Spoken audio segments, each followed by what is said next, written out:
اور اس وقت بھی پاکستان میں جو تشدد اور انتشار برپا ہے وہ بھی اسی کی وجہ سے ہے.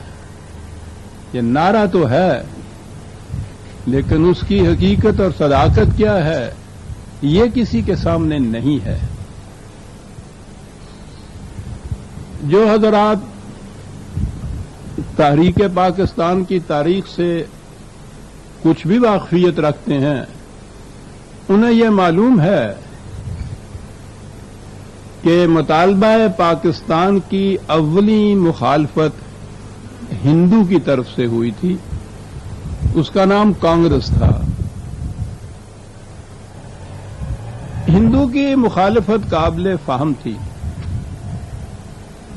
وہ اپنی 1000 سالہ غلامی کا انتقام مسلمانوں سے لینا چاہتا تھا کیونکہ یہ بیشتر وہ مسلمانوں ہی کے محکوم رہے تھے. وہ چاہتا نہیں تھا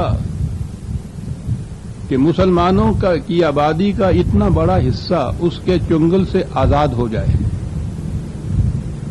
وہ چاہتا نہیں تھا کہ ان کے ملک کا جسے وہ اپنا ملک کہا کرتا تھا جیسے زرخرید ہو کہ ان کے ملک کا معتدبی حصہ کٹ کر الگ ہی نہ ہو جائے بلکہ اس میں مسلمان اپنی الگ مملکت قائم کر لیں. وہ یہ نہیں چاہتا تھا اور ان کے نقطۂ نگاہ سے دیکھیے تو قابل فہم کی بات. مسلمانوں میں سے جو لوگ سیکولرزم کے حامی تھے وہ بھی اس مخالفت میں ان کے ہمنوا تھے اس لیے کہ وہ مذہب کی بنا پر مملکت یا حکومت قائم کرنے کے قائل ہی نہیں تھے. لیکن ان دونوں سے زیادہ اور شدید مخالفت ہماری مذہبی پیشوائیت کی طرف سے ہوئی تھی جنہیں نیشنلسٹ علماء کہا جاتا تھا. ان میں سے معدود چند ایسے تھے جنہوں نے قائد اعظم اقبال یا مسلم لیگ کی تائید کی ہو یا اس کا ساتھ دیا ہو. باقی پورے کا پورا ہجوم اس کی مخالفت کرتا تھا ہندو کی موافقت کرتا تھا.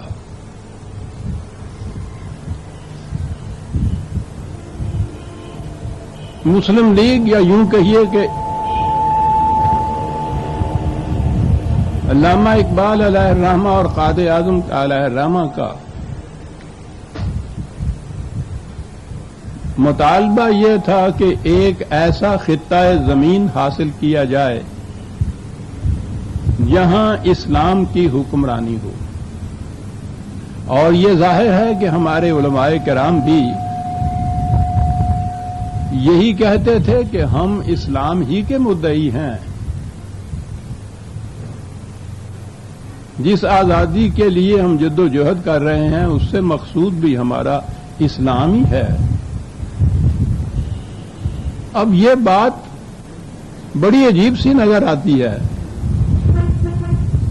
کہ مسلم لیگ یا قائد اعظم اور اقبال بھی اسلام ہی کی خاطر یہ خطہ زمین حاصل کرنا چاہتے تھے اور یہ علماء کرام حضرات بھی اسلام ہی کی خاطر اس کی مخالفت کر رہے تھے.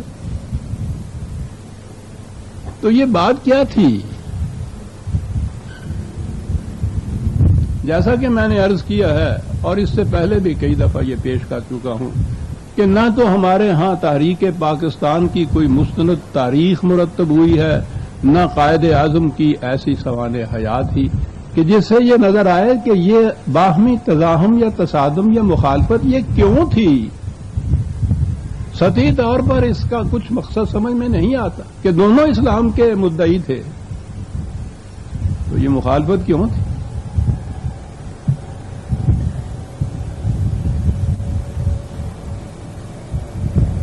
میں اسی کی بنیادی وجہ پیش کروں گا اور یہ میری شنید نہیں میری دید ہے کہ میں اس جنگ میں خود عملاً شریک تھا اور علماء کرام کے مقابل میں مسلم لیگ کی طرف سے جو ایک محاذ قائم تھا اس میں بیشتر اور عملاً حصہ میں نے ہی لیا تھا.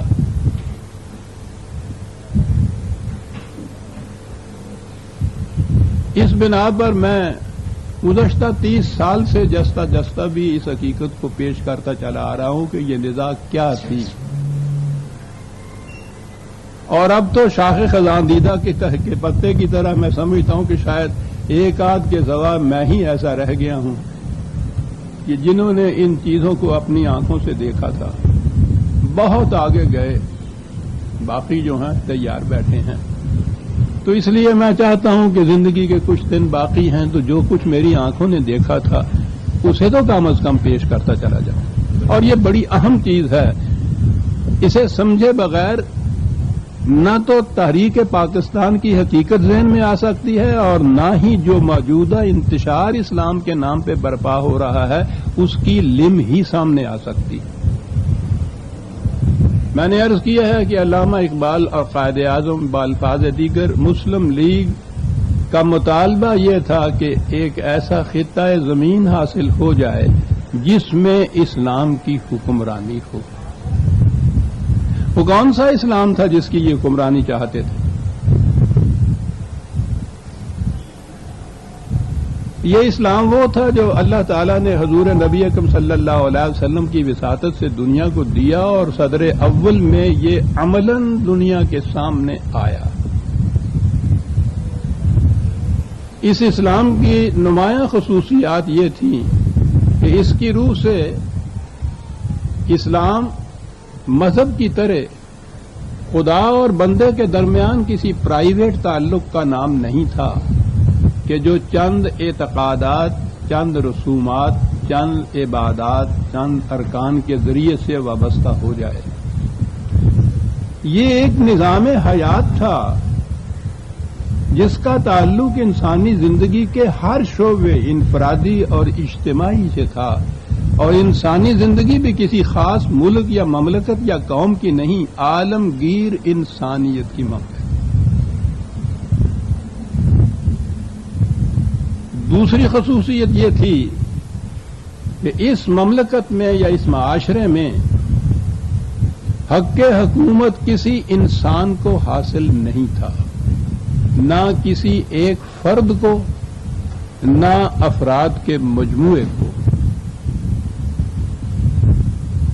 حق حکومت صرف خدا کو حاصل تھا، لیکن یہ کوئی ایسی چیز نہیں تھی جو عملاً سامنے نہ آئے کہ خدا کو حکومت کا حق کیسے حاصل تھا اور وہ حکومت کیسے قائم کرتا تھا۔ اس نے کہا تھا کہ خدا کی حکومت خدا کی کتاب کی حکمرانی کا دوسرا نام ہے۔ تو گویا اس مملکت میں حکمرانی خدا کی کتاب یعنی قرآن کی ہوتی تھی، کسی انسان کی نہیں ہونی تھی۔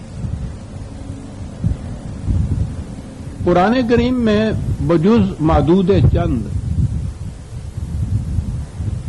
اصول اور اقدار دیے ہیں، متعین احکام نہیں زیادہ دیے گئے۔ یہ اصول اور اقدار وہ ہیں جو ابدی اور غیر متبدل ہیں، جن کا تعلق تمام نوع انسانی سے ہے اور ہمیشہ تک کے لیے ہے۔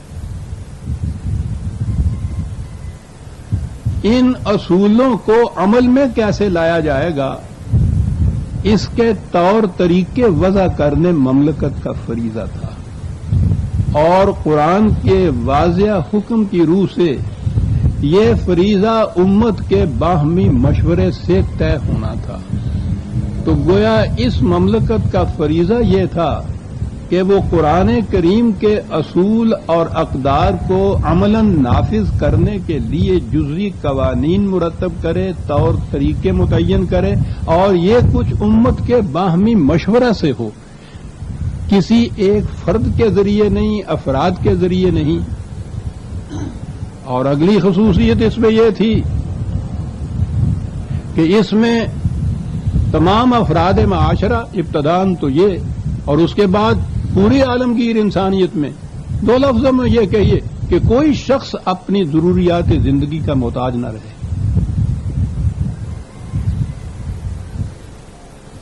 اب ظاہر ہے کہ جس دین یا نظام کی خصوصیات یہ ہوں، اس میں پہلی چیز تو یہ ہے کہ نظام ملوکیت جو ہے، ڈکٹیٹرشپ، ملوکیت،